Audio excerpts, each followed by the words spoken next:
তিনি যখন রোদের মাঝে খোলা আকাশের নিচে হাঁটতেন, সাহাবারা তাকিয়ে দেখতেন আমরা ভীত সন্ত্রস্ত, আমরা এই রোদের মাঝে বাইরে যেতে চাই না, যেখানে ধান দিলে খই হয়ে যাবে, চাল দিলে মুড়ি হয়ে যাবে।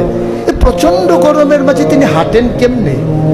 অবাক বিশ্বে উপরের দিকে তাকিয়ে দেখতেন নবী হেঁটে যায়, আর নবীর মাথার উপরে একটা মেঘের টুকরা ছায়া হয়ে হয়ে পাশে পাশে যায়। এবড়ো থেবড়ো পাথরগুলোর উপর দিয়ে আমার নবী যখন হাঁটতেন, পাথরের কোনা বের হওয়া পাথরে সবাই হাঁটতে ভয় পেতেন, অথচ নবী সেই এবড়ো থেবড়ো পাথরের উপর দিয়ে হেঁটে যেতেন। তারা চিন্তা করতেন নবীর কদমের নিচে এই শক্ত পাথর পড়লে উনি কি ব্যথা পান না? পরীক্ষা করার জন্যে পেছনে পেছনে অনেকেই দৌড়াতেন।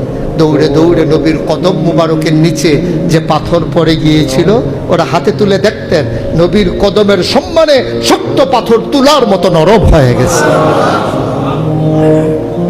এ নবী আমার নবী, এ নবী আপনার নবী, এ নবী আমাদের নবী। আমরা প্রাউড ফিল করি।